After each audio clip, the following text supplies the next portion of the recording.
to give my opinion. People are going through a really hard time right now, and I know that you don't feel like you're being listened to by the establishment. I came to GB News because it's the People's Channel, and I want the audience to have their say on the events of the day. We're dynamic. We do something different. Democracy shows that the wisdom of the nation is in its people. I get to travel to find out what the story is from a personal perspective. The British people aren't fools. We know when we're not being told the full story. We've got to work out how Britain moves forward from this. It's the best country in the world. The establishment had their chance. Now we're here to represent your views. Britain's watching. Britain's watching. Britain's watching. We're proud to be GB News. The People's Channel. Britain's news channel. Hello, I'm Michelle Dewberry, and you can join me every weekday 6 till 7 on Jubes and Kerr. You're an inspiration to us all. Clip that bit up. Well, you are. That's my ringtone. My political ambitions those days are gone, I can tell you. She's only teasing. Go on. He's probably going to want to lay down now. I'll give him 2 minutes to have one. Let's respectfully disagree. That's what we like on Jubes and Kerr. Come and join us. GB News, the People's Channel. Michelle Dewberry, weekday evenings at 6 o'clock. Start the day with GB News. We catch up on all the big stories you didn't hear the night before. And take a look at what the world's talking about this morning. That's right, Monday to Thursdays from 6 o'clock. It's Breakfast with Eamon and Isabel. Straight after breakfast, join us, Bev Turner and Andrew Pearce. We're going to take you through till noon. We'll be tackling the big topics of the day, including the things that the other channels just won't talk about. If it's happening here. Wake up to mornings on GB News, the People's Channel. Britain's news channel. I'm Simon Evans. Join me on GB News for Headliners at 11 p.m. What's the scoop? I'll be joined by 2 of the country's top comedians. That's right. As we take a look at tomorrow's newspapers tonight. We're going to get into trouble. If it's a big story, we'll be covering it. Spill some tea on him. There we go. But we'll also have some fun. I wouldn't stick up a bank. My father didn't love me. So anyway, Headliners every night from 11 on GB News, the People's Channel, Britain's news channel. We've got a brand new lineup every Saturday night on GB News. from 6 p.m, I'll give you my unique take on the world today. Then at 7, it's me, Calvin Robinson, with my Common Sense Crusade. New to GB News is the Saturday 5. 5 times the opinion. Join us every Saturday from 8 p.m. as we debate the week's stories. With us 4, plus a special guest. And at 9, of course, it's Mark Dolan Tonight. Brand new Saturday nights on GB News, Britain's news channel.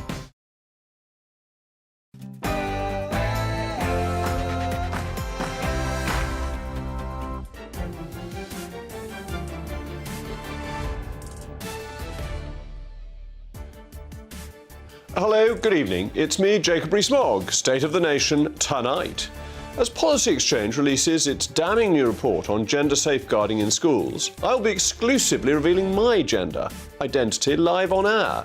This isn't a drill, ladies and gentlemen, and of course everyone in between. His Majesty the King, on an historic state visit to Germany, has addressed the Bundestag in German.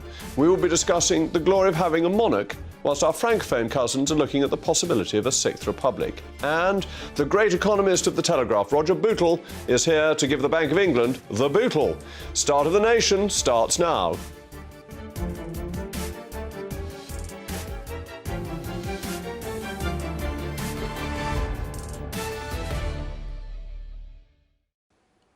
We'll also be hearing from our acclaimed panel, Emma Webb of the Common Sense Society and Aaron Bastani of Navarre Media. As ever, I want to hear from you. Please get in touch by emailing mailmog@gbnews.uk. But before all of that, you know it's good for you. It's time for your cod liver oil with Polly Middlehurst.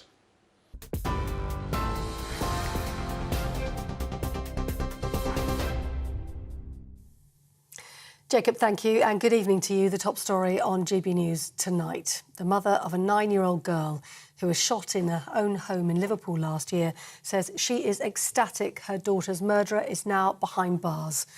Olivia Pratt-Corbell was killed last August when Thomas Cashman chased down a convicted drug dealer to her front door.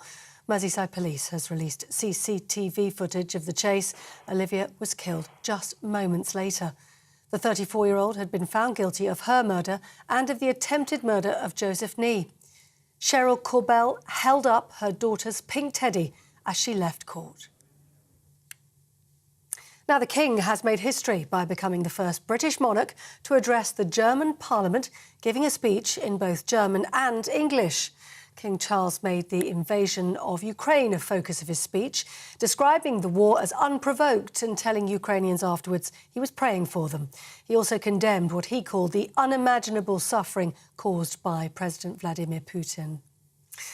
And some breaking news that we've received within the last half hour or so. Security guards at Heathrow Airport will stage 10 days of strike action from tomorrow.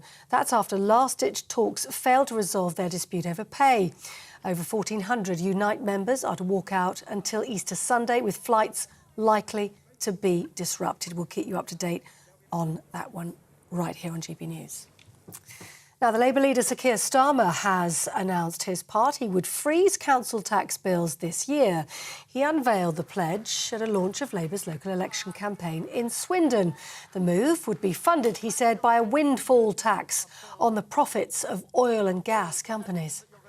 Not a penny more on your council tax, not a penny more than the bill you paid last year. And that is a tax cut for the 99% of working people, compared with the tax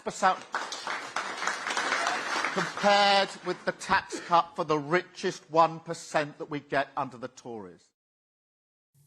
Meanwhile, climate change protesters disrupted Humza Yousaf's debut First Minister's questions as leader today. Hoping there might be another intervention from the gallery just to stop that long rant from Humza Yousaf that didn't address the question at all, because I specifically asked... Here they go. Well, eventually, the presiding officer had to clear the public gallery at Holyrood after 5 separate interruptions, Mr Yousaf saying the heckling stopped the Scottish Parliament from operating. And tonight, the White House has issued a statement saying US citizens residing in or travelling to Russia should depart immediately. That comes as an American reporter working for the Wall Street Journal has been arrested in Russia on suspicion of spying for Washington. Evan Gershkovich pleaded not guilty during his court appearance, according to state-owned media. But the court ruled Gershkovich could be held in custody until the end of May. You are up to date on TV, online, DAB+ radio and on the TuneIn app. You're with GB News, the People's Channel. Time for Jacob Rees-Mogg.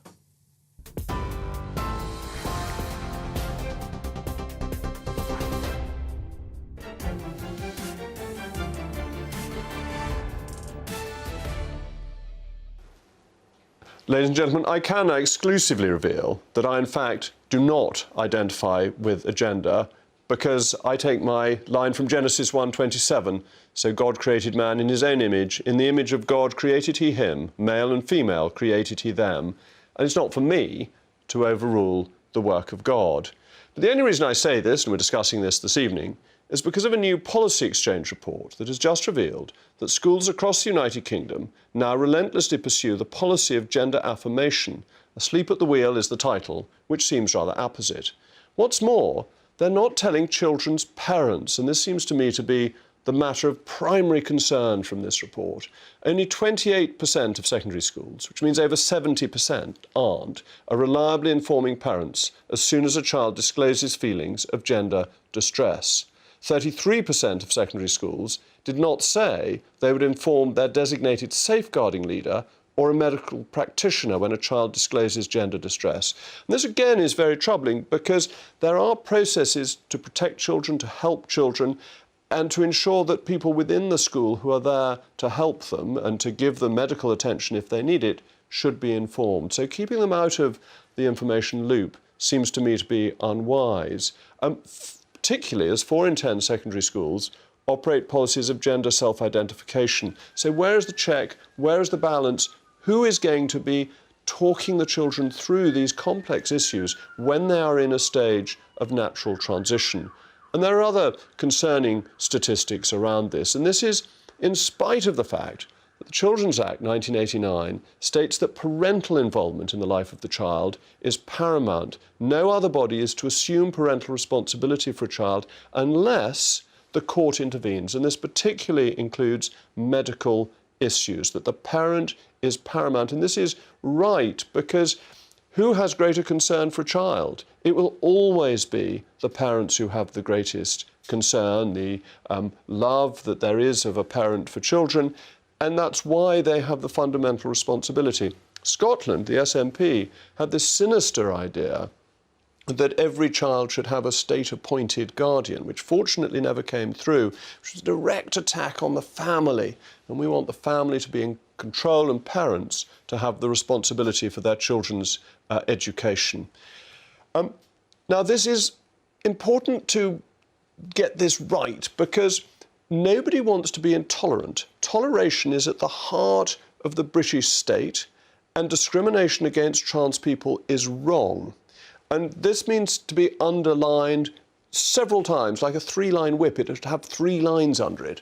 But this doesn't mean that children who are uncertain should be encouraged or forced into it, or that their parents shouldn't be informed. And this is particularly true because the largest study to date says that 87% of natal boys, that is, children who are born male, desisted. This was a survey over 13 years, rather than persisted with a decision to move to another sex. And some of the medical interventions have permanent effects, or the effects are unknown. Many of the treatments that are given, the puberty blockers and so on, the long-term effects are unknown, and some of them could be permanent on children who haven't worked out where they want to go. And I think we should go back to a traditional understanding of the family, the protection of children, and the need to ensure that parents are at the heart of this, rather than schools doing things behind parents' backs, because the schools aren't telling the parents what they're up to. But of course, I want to know what you all think, as always, so please get in touch. Email me at mailmog@gbnews.uk. Now, I'm very pleased to be joined by Robin Moira-White, who is an employment and discrimination barrister and has kindly come all the way from God's own county, from Somerset, to join us this evening, and we'll both be heading back there later on. Only a constituency away from yours. Only a constituency away. So thank you for coming up, because no one ever wants to leave Somerset to come to London. Look, I think I agree with you on the basis of toleration, that it's really important that trans people aren't discriminated against. But how do we get this balance right so that children are protected?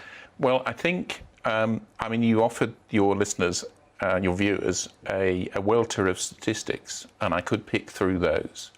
Now, from trans people's perspective, we're in the middle of a moral panic, rather like we were over gay people at the time of Section 28. And let me pick out one statistic from those that you quoted, the 87% desistance statistic. Now, that study took trans to mean a natal boy doing anything, picking pink clothing out of the dressing up box at the primary school. And that study is significantly challenged. And unfortunately, there are a lot of statistics like that out there. And I'm afraid to say, I've read the report, I read its introduction, and it's just full of panic. It doesn't represent the true position in our schools. Let's come back to that statistic, because I think it's very important, even if, as with any survey, it's not a figure that you can swear to absolutely. As with any opinion survey, they spoke to 1,000 people, that the worry is that if 87% or any high percentage desist, then the school should be telling parents so that, but the detransition, children can make an informed decision. That's the point. It's information, it's counselling. It's not something anybody would rush into. No, I mean, forgive me, I've been through the process. You were kind enough not to introduce me as an LGBT plus person, but I plainly am. Look, you're here as an individual, and I thought it was for you if you wanted to say that. And I am, and I make no secret about it. But hopefully I maintain a degree of objectivity. Now, the peer-reviewed statistics on detransition is 1% to 2%, not 87%. And that study is significantly troublesome. The other problem with the policy exchange study is it doesn't seem to understand safeguarding. Safeguarding in schools is about the child. Now, the vast majority of parents are loving, good parents who look after their child, would do anything for their child. But there are a proportion of students at schools, children we have to be careful with the word children because people think you're talking about 4- and 5-year-olds the whole time. And plainly, there's quite a range of ages. Yes, indeed. And this is mainly at secondary schools, and mainly be teenagers. Yeah, so, and we respect teenagers' views about themselves more strongly than we would do for much younger pupils who aren't able to make choices. And one of the things is that we know that that's a range. So the Gillick test, for example, recognises maturity, and it also recognises that people of the same numerical age may be at different levels in Gillick. So it's absolutely right that those individuals should have proper information and the best support. But another comment that you drew from the report... Let's just draw on that, because the worrying statistic is that 72% of schools don't tell parents. Now, I accept your point that there will be some parents who are not the perfect loving parents. But that 72% of schools don't tell parents seems to me to be very unlikely to simply be bad parents who aren't being told. And I read the number, and I looked at the report and thought about what the report says, but that includes young people who've already told their parents. So it doesn't include the report uses that number, but it doesn't. But how does the school know this? Surely any good school is communicating with parents. That's the job of the school, is to be in touch with parents, that if a child is thinking of doing this, it's a really important decision. It's more important than deciding which GCSEs you're going to do, and the school will be communicating with parents about that. I went to Somerset's last county grammar school back in the day, and I'm still regarded as an old pupil of that school. And they dealt with a trans issue some years ago, 4 or 5 years ago, and asked me to speak to the staff, and I followed that issue closely. Now, that was an issue where the parents came to the school and said, our child has made this decision, we support their decision, and we'd like them supported at school. Now, the report would say, perhaps, that that's an instance where the school is not talking to parents. I don't think they would, because the school is then clearly talking to parents. No, it's but not the way saying, the statistics are presented... I think you're being unfair on the report, because if they're communicating, whether it's initiated by the parents or by the school, that is, the school is in touch with the parents. And 72% it's a report said that they would not be generous to. In touch with the parents. It's a report that's very hard to be generous to. I believe that it completely misrepresents the position with schools. I speak to schools about safeguarding as part of my practice. But doesn't it fit in with the figure that 40% of schools have a self-identity policy? Then you might feel you didn't need to talk to the parents. Well, and that the figures that the report has coalesce. They make a consistent case. No, they don't, I'm afraid, because 60% of schools don't have a policy. It doesn't mean that they won't treat... It doesn't say then how they would treat a particular child in a particular way. What would you like to see done if you were a parent? Wouldn't you want to be told that your child was thinking about this? Wouldn't you think that was important? Yes, in principle, yes. But safeguarding, unfortunately, there is a very small percentage of parents who are not the parents we would wish them to be. And they, on occasion, are the parents that generate the safeguarding need. And that's where safeguarding comes from, is focusing on the child. But isn't there a further worry that the report again points out that there's a much higher proportion of children who are in care or who are adopted, so that there is an issue, and indeed have autism, an issue of troubled children who aren't getting the support that they need? And shouldn't they be helped before making such a big decision? It's not to say the decision is right or wrong at the end. It's just saying that they should be helped through it. Well, I'm afraid to say that the biggest need for children who identify as trans at the moment is proper medical support, because at the moment the waiting times are such that they pass entirely through puberty. Waiting times can be 3 or 4 years now, such that the distressed child is not being helped in any way. And that's the worst. I absolutely support children who identify as trans having the very best help and support. And the biggest problem is that there isn't the resource in support services to provide them with that. Panicking about what's happening in schools with a report that virtually every line of it could be challenged in some way or other is not a good place to start. Well, looking at what support there is for trans people, and particularly trans young people, is very important. Well, thank you for coming on to challenge the report. I don't agree with you on the quality of the report. I think it's a very important contribution and fundamental to protect the family. But I much appreciate you making the journey from Somerset. So thank you to Robin. Don't forget to let me know what you think. mailmog@gbnews.uk. Coming up, I'm going to tell you why you shouldn't retire until you're 72.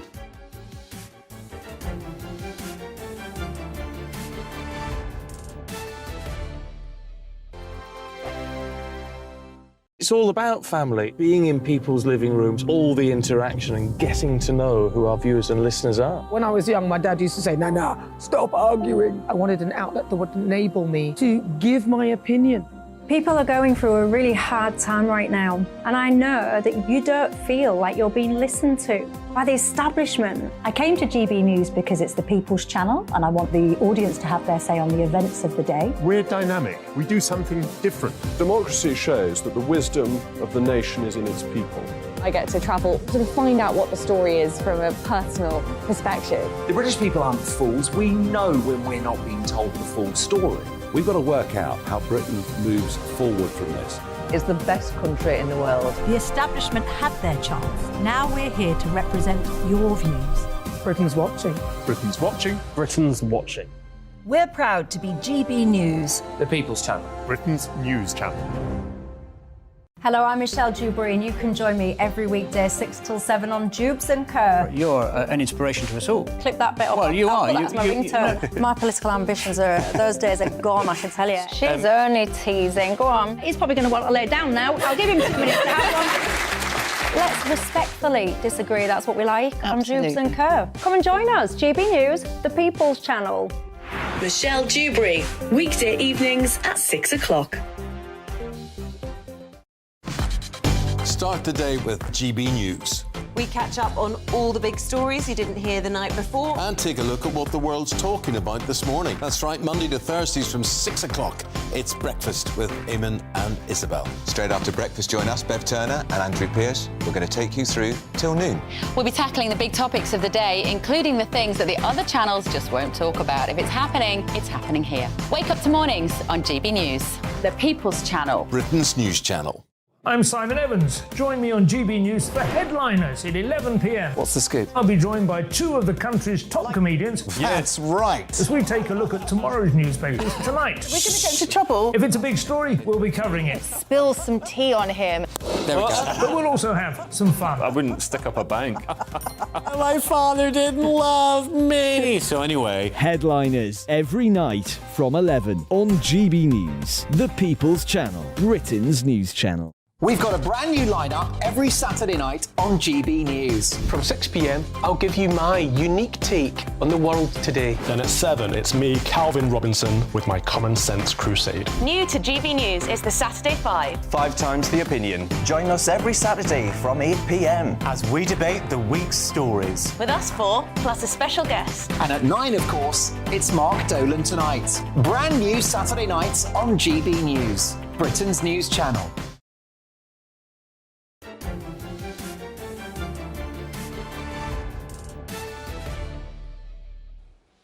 Welcome back. I'm still Jacob Rees-Mogg, and this is State of the Nation. You've been getting in touch with your thoughts. Bridget says, Jacob, why don't you run for Prime Minister? Well, I think we've got a very good Prime Minister at the moment. Cheryl, gender dysphoria should be handled sensitively and with full involvement of the child's parents. And I think that's a very sensible point.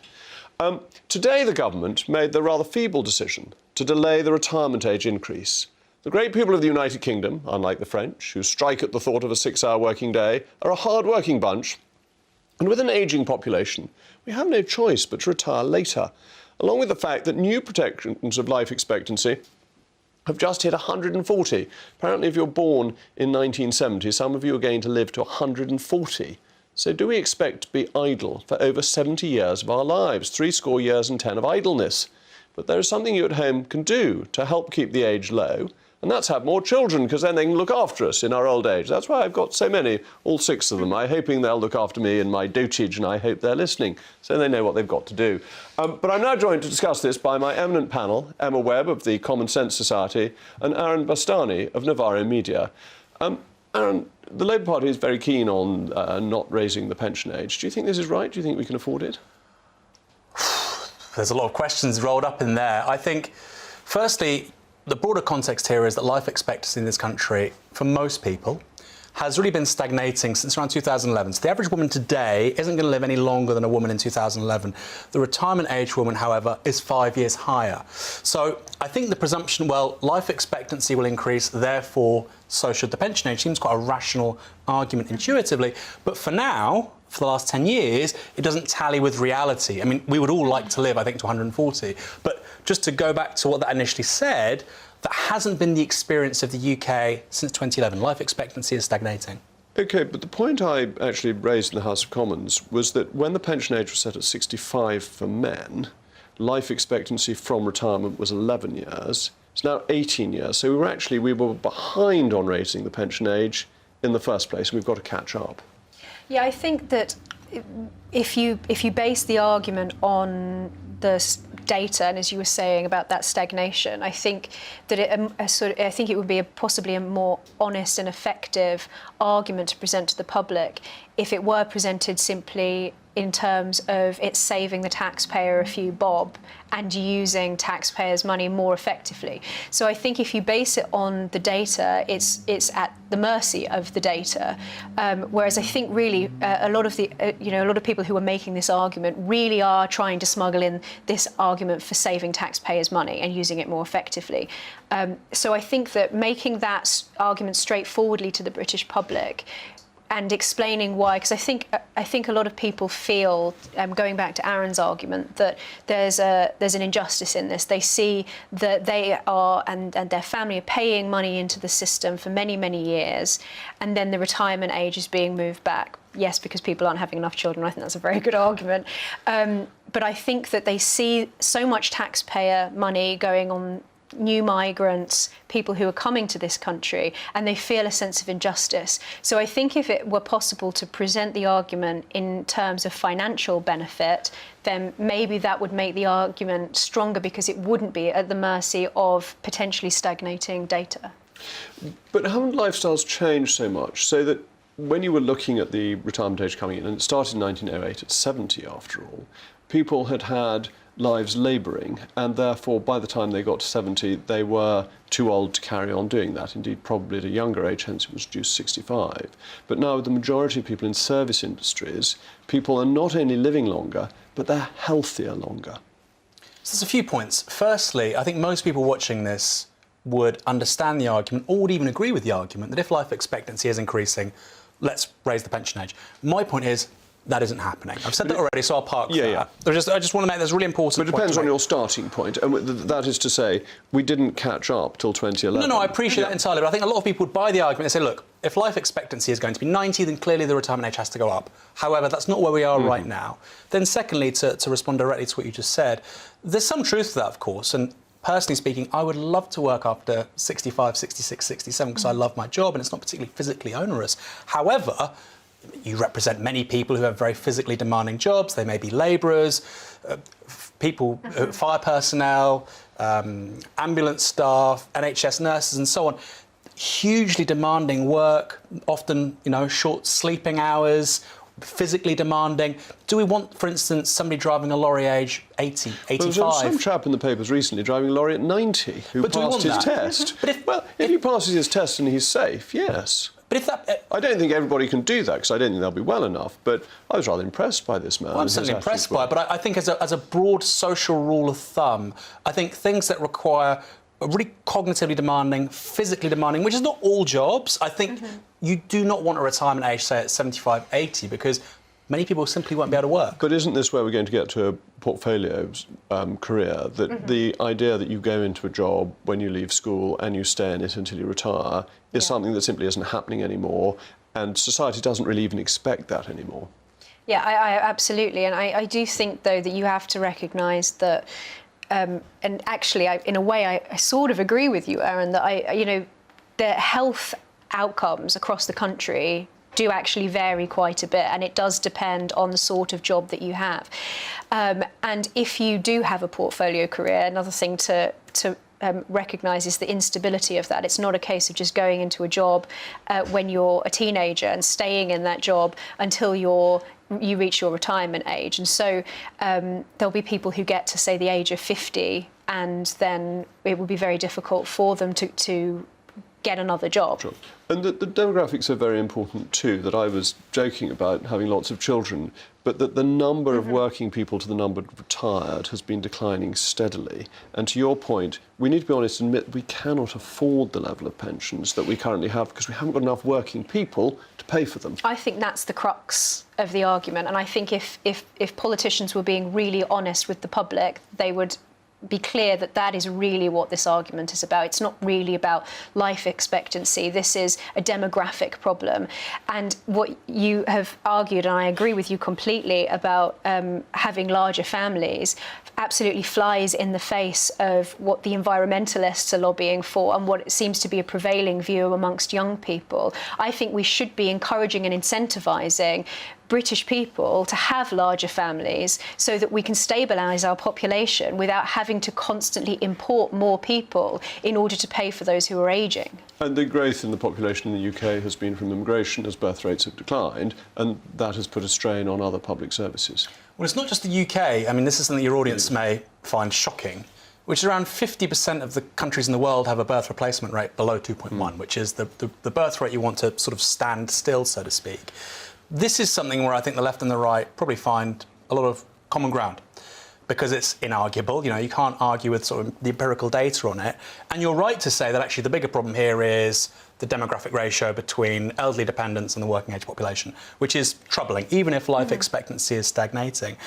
But let me be a bit counterintuitive here, Jacob, because I would say that's an argument for retirement age for women to go down. Because who helps rear children in early years along with the parents? It's, of course, the grandmothers. So I think there's a very strong conservative argument that grandmothers should be helping in the rearing of larger families. And I think this is a really important point to make.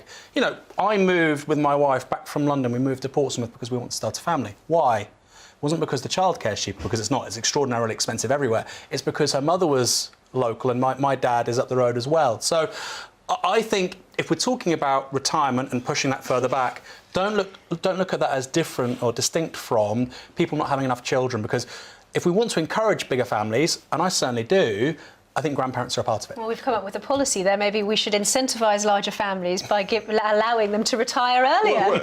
And it does tie in with the new policy on childcare, where there's money for everybody as long as you're a stranger, but there's no support for family members looking after your children, which does seem to be a mistake. I think this goes back to what I was saying before about this feeling of injustice, because it does tie into what feels like a kind of demographic injustice. People see that my grandma is a perfect example of this. She, fought during the war. She paid into the system her entire life. And in her latter years didn't really receive very much support, whereas she could see that all of this money is being spent on new arrivals. I think that we should be encouraging larger families. I think we should be focusing on the people who are already here and incentivising something to create stability within the population domestically, rather than having to plough more and more money into new arrivals. Well, I like Hungary's system, where if you have 4 children, you don't pay any income tax. If we introduced that there, I would certainly be a little bit better off. But thank you to my brilliant panel. Don't forget to let me know what you think. mailmog@gbnews.uk. Still ahead, the King has been on his state visit to Germany, and the French are very jealous. We'll be discussing why the revolution was an historic mistake. You'll have to wait for that until these messages from our sponsors.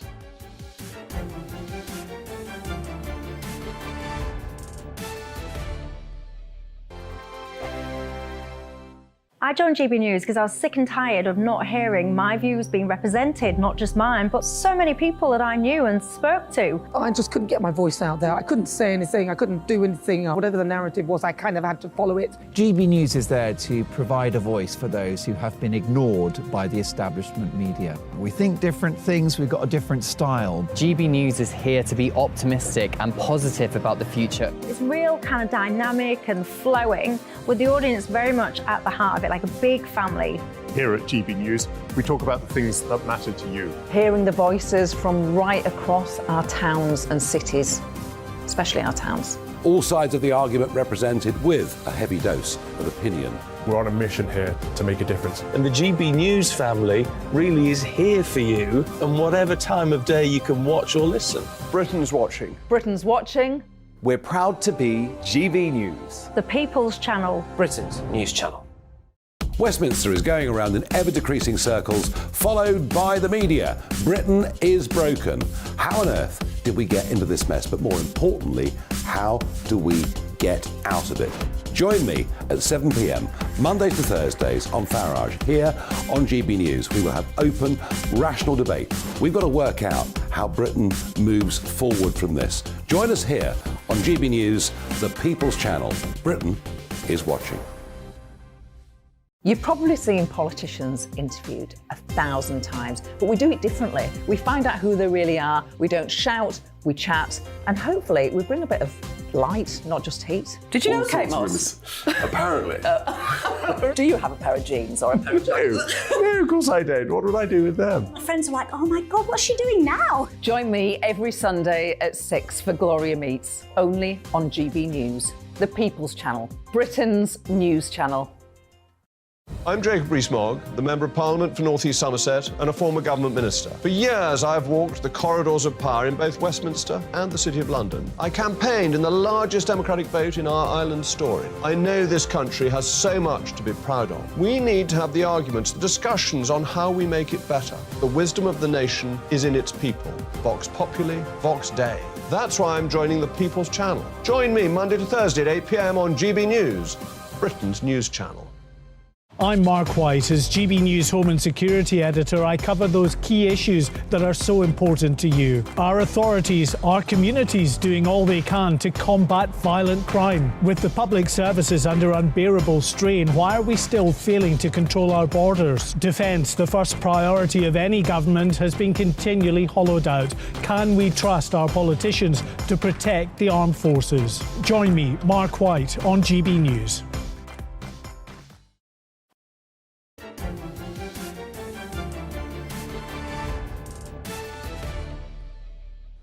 Welcome back to State of the Nation. I remain Jacob Rees-Mogg, and you've been getting in touch with your male Moggs. Terry says, I retired at 51 years of age. I'm now only 64.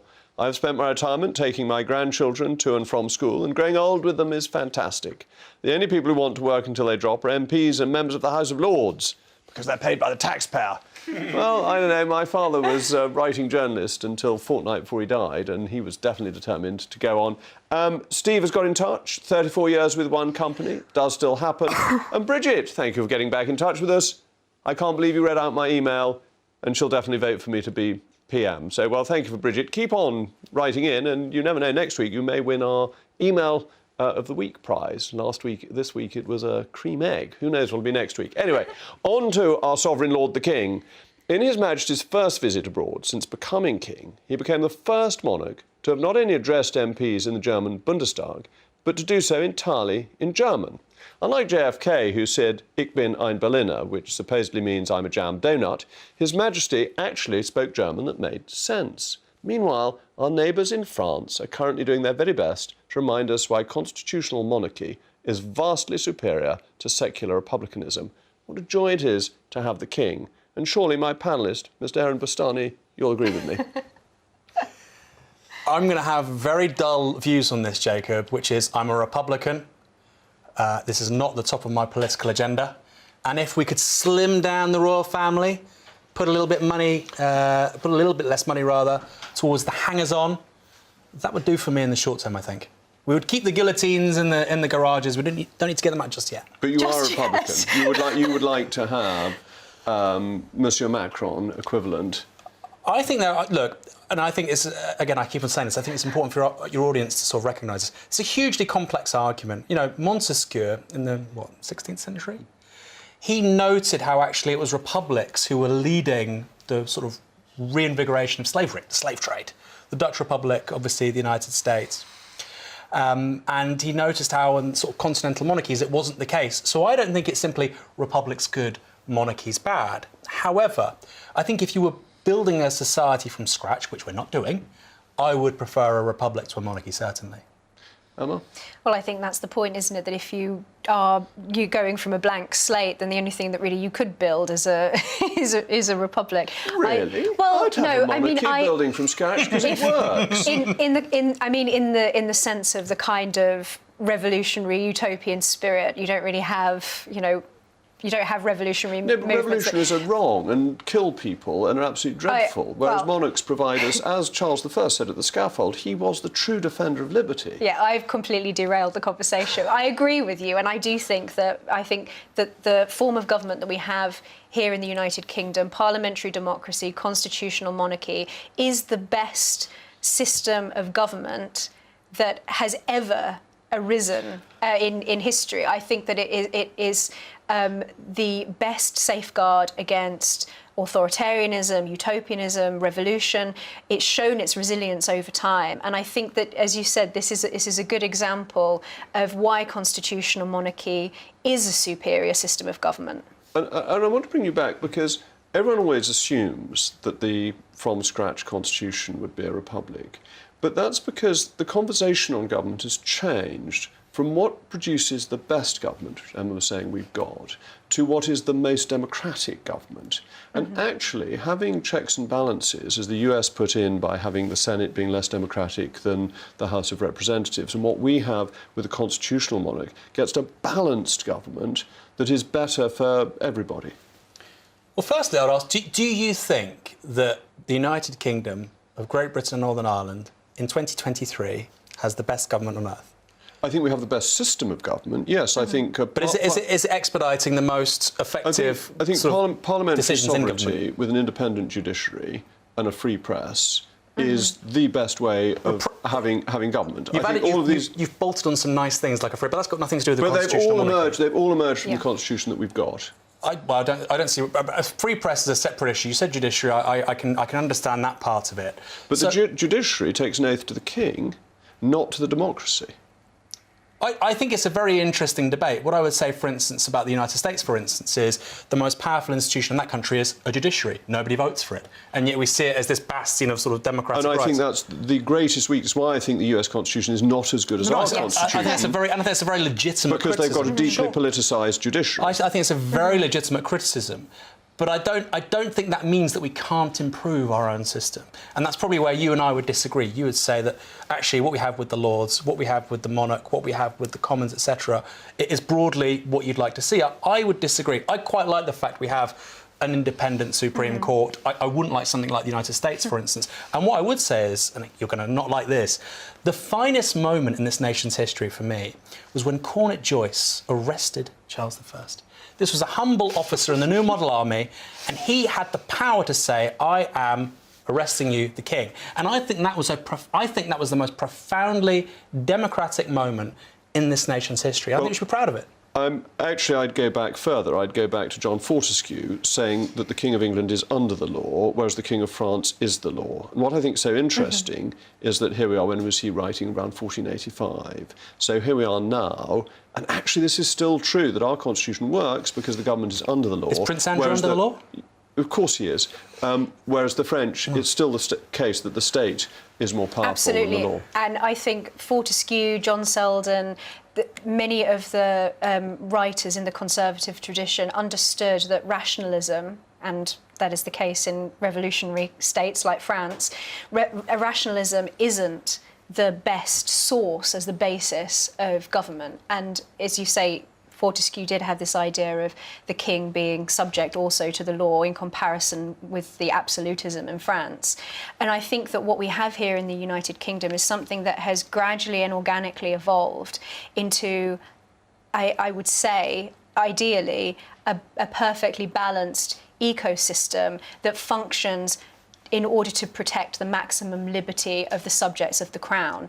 That isn't to say that there haven't been a few foxes let into the hen coop, reforms to the House of Lords, for example, or the Supreme Court, many of the things that Tony Blair brought in, that have thrown things out of whack and that have led, I think, to a situation now where things are not ideal and where the common law isn't necessarily functioning in the most ideal way imaginable. But that isn't to say that, as you said yourself, that the system itself isn't in its core the best system for protecting liberty. But do you? I'll pose this to you because you said it already, but to you as well. Do you sincerely both believe that Prince Andrew is being treated like any private citizen would be, given the allegations against him? He's under the law.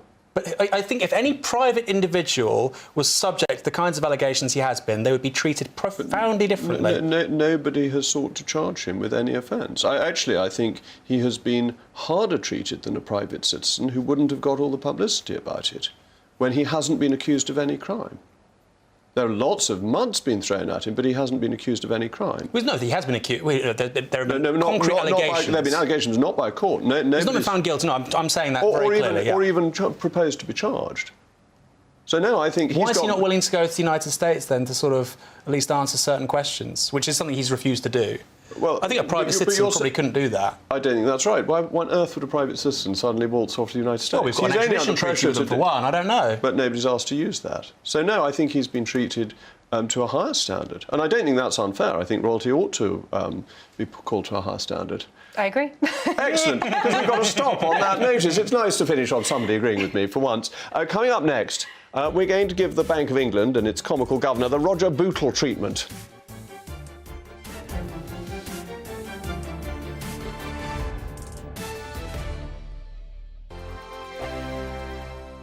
Monday to Thursday nights on GB News. At 6, it's Dubes & Co. 7 o'clock, Farage. At 8, join Jacob Rees-Mogg. And at 9, Dan Wootton Tonight, followed by Headliners. On TV, radio and online. This is GB News. First and foremost, I'm a GB News fan, and I was before I was working here. Just love the fact that we're asking the questions that a lot of establishment media won't ask. With a bit of a twist, we not only want to inform you, but we want to keep you entertained. It's worth the drive because you get in and the team's all ready and waiting, they're itching to go, and it's a proper little family. GB News is the People's Channel. It's the audience that makes the programme sing. We're giving our viewers and our listeners a voice. I see the thousands of your letters, tweets, emails, you name it, coming in. Britain is broken. How on earth did we get into this mess? But more importantly, how do we get out of it? The establishment had their chance. Now we're here to represent you. It's time for something different. It's time for GB News. I'm very patriotic. I believe in Britain. Our best days lie ahead. Britain's watching. Britain's watching. Join us here on GB News. The People's Channel. Britain's news channel. Join me, Patrick Christie's, Monday to Friday, 3 till 6. We tackle the day's news agenda like you've never seen before. It's high tempo, high octane, the most controversial topics, and the best guests. You will not be able to take your eyes and ears off it. I'm not afraid to ask the questions that you really want answered. 3 till 6 p.m, Monday to Friday on GB News, the People's Channel, Britain's news channel. GB News has its own late-night paper preview show, Headliners, where comedians take you through the next day's top news stories. You don't have to bother reading the newspaper, we've got it covered for you. Headliners, every night at 11 p.m, and repeated every morning at 5 a.m. We won't send you to sleep like some of the other paper review shows out there. GB News, the People's Channel, Britain's news channel. Join me, Camilla Tominey, on Sunday mornings from 9:30, taking the politicians to task and breaking out of SW1 to see how their decisions are affecting you across the UK. Bursting the Westminster bubble every Sunday morning, only on GB News, the People's Channel. Britain's watching. I'm Michael Portillo. Join me on GB News on a Sunday morning for topical discussion, debate, arts and culture, and sometimes even ethical dilemmas. I don't always agree with you, Michael.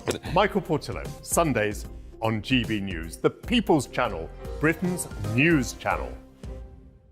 I'm Andrew Doyle. Join me at 7 o'clock every Sunday night for Free Speech Nation, the show where I tackle the week's biggest stories in politics and current affairs with the help of my 2 comedian panellists and a variety of special guests. Free Speech Nation, Sunday nights from 7 on GB News, the People's Channel, Britain's news channel.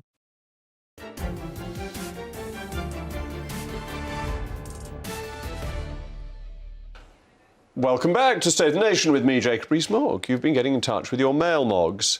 Jeff, oh dear. Oh dear, oh dear. We have people like this watching. I'm astonished. Must be a Guardian reader. Time to abolish the monarchy. We're all equal. Philip. I prefer Philip's email. Poor French. Time for Agincourt 2.0. So St Crispin's Day. Cheryl, constitutional monarchy is far better than republicanism. I love our history, ancestry, and traditions. Well, one of our traditions is the Bank of England, the old lady of Threadneedle Street. But the governor, Andrew Bailey, came out this week blaming everybody else for inflation other than the bank. He started with early retirees, and he's also blamed pay rises for inflation and told people not to ask for pay rises, and he's told businesses not to put their prices up. He seems to be blaming the inflation that we have on everything other than the Bank of England's monetary policy. And it's worth remembering that things like pay rises are a symptom of inflation rather than the cause. Isn't it time that the governor and the bank took responsibility for not changing monetary policy and increasing interest rates earlier? So, who better to have with me, possibly to be more defensive of the bank than I am, than the very distinguished economist, Mr. Roger Bootle. Roger, thank you for coming in. To what extent do you think the Bank of England's mistakes are at the heart of the inflation that we've got? Well, I do think, Jacob, you are too hard on them, actually. I mean, there can't have been a worse time, frankly, to be a central banker. We had the global financial crisis, which caused havoc throughout the world. Then, of course, we had a series of things go wrong. We had COVID and lockdowns and so on and so forth. And looking back, it's always easy looking back to say, you know, they should have done so and so. Having said that, yeah, I am critical. They kept rates too low for too long. And didn't Carney keep on saying in the mid-2010s that he was about to raise interest rates? Wasn't there the unreliable boyfriend commentary about him? He was always promising to do something. He gave advance warning and never then delivered, and that kept the zero interest rate policy for far too long. Yes, I think that's right. I think the roots of the current problems go back quite a long way. Interestingly, the Bank for International Settlements, based in Basel, Switzerland, has for years been saying that this policy of very low interest rates is going to sow the seeds of the next financial crisis, and of course they were ignored. Indeed, and we then had the extra dose of quantitative easing during the COVID pandemic that put a lot of money out when supply chains were already tightening, demand didn't go down as had been anticipated, just adding fuel to the inflationary fire. I agree with that. I mean, my own view is that actually the very low interest rates were more important than QE, but of course they were both in the same direction and they were both kept on at too great a level for too long. But I think the governor, to defend him briefly, I think the governor, I don't think he put it very well, but I think he's right in saying that this problem arises as a result of the interaction between aggregate demand and aggregate supply. And the bank has got an influence over aggregate demand. It's got no influence over aggregate supply. And it was in the business of boosting demand. And it didn't seem to notice, actually, not until very late, that aggregate supply had been nobbled as a result of COVID. But on the supply and the supply of labour, one of the reasons people are retiring is that because of zero interest rates, asset prices have been an absolute bubble. People are selling their houses, moving to smaller places and retiring on the proceeds. It actually comes back to interest rates. Well, I think some of that is right. One should note that this isn't only a British phenomenon. I mean, we had high inflation in Britain and higher than in many other countries, but essentially this is international. So we should be looking, I think, for international explanations.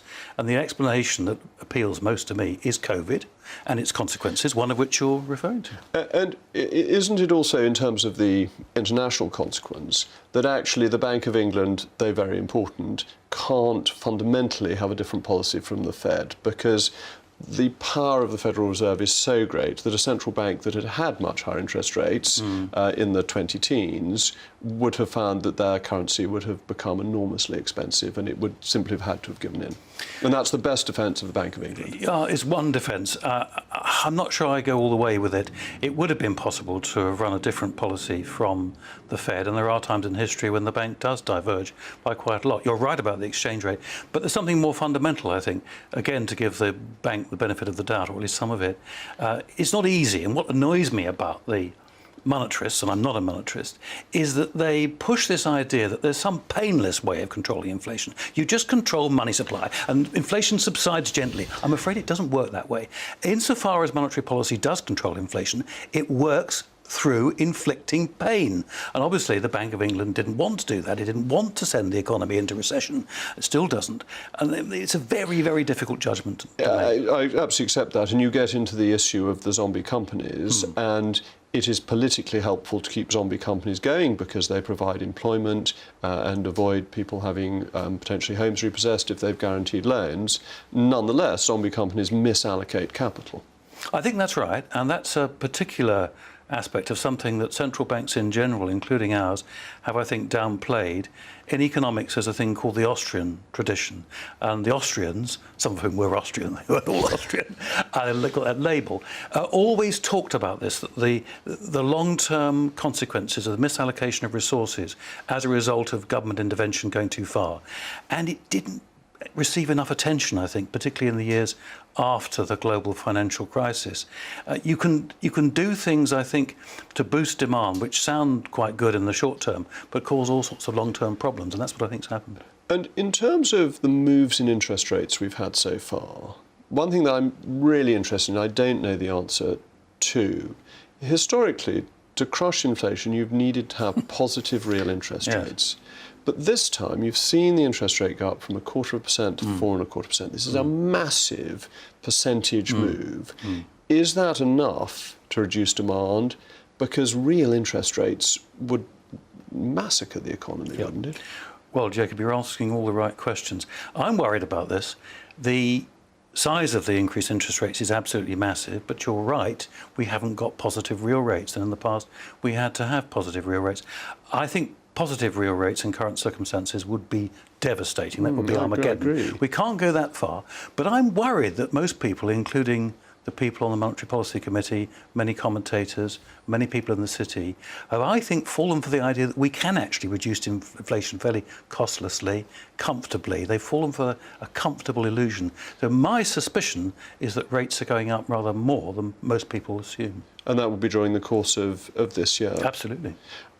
And the banks, because we've obviously seen one bank already having to be bailed out, are there more bank bailouts as they find their assets and liabilities mismatch? Well, of course, you never know until the thing actually happens. I think British banks are genuinely in a much stronger position than they were at the time of the global financial crisis. And SVB was, I think, operating quite close to the margin in a rather dodgy way. Credit Suisse, we know, was badly managed for years.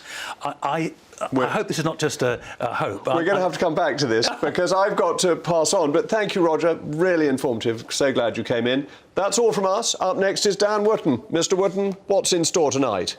Jacob, fascinating monologue at the top of the show. And actually, I'm going to be continuing on with that theme with a brilliant superstar panel tonight. I cannot tell you how excited. Alongside Sean Bailey and Nigel Nelson, the Daily Telegraph star columnist Alison Pearson is joining the family, and I cannot wait. Plus, we've got Graham Linehan, the creator of Father Ted. He is live, as well as Lady Colin Campbell on the revelation that Prince Harry and Meghan only work 1 hour a week for charity. Well, that doesn't sound much fun. I'd like to work much more than 1 hour a week. What else do you do with the rest of the week? But it sounds a great show. That's all coming up after the weather, which you won't want to miss. Thank you to all my guests tonight, and thank you for watching. We'll be back on Monday from 8 o'clock. This has been State of the Nation, and you, dear viewer, have been Moggalicious. Hello there. Welcome to your latest weather update from the Met Office. I'm Jonathan Vautry. There's certainly going to be a contrast in wind strengths as we move throughout Thursday night. The isobars are going to be spacing their way out across parts of Scotland and certainly the northern half of the UK, bringing fairly light winds. However, we are tracking this low pressure centre that's going to be pushing into southern areas, and the squeeze in the isobars here is going to bring gales, certainly across coastal areas, severe for a time, potential for up to 60-70 mile an hour gusts. And so there is a wind warning in force, and do take care if you are travelling out here. Rain pushing its way in across many southern areas, but it will stay drier across the north, and that's where we see those clearer spells, and that will allow temperatures to drop down a bit more into mid-single figures. But underneath the cloud will be a fairly mild night and a fairly mild start to Friday. It is, though, going to be, again, another windy one and a wet one. Another rain warning in force, particularly across parts of Devon and Cornwall, where we could see some of that rain really persist throughout the day. And it, for many of us, will be a fairly grey day on the whole. Particularly across eastern areas where we see a cool breeze feeding in from the North Sea, and the cloud being particularly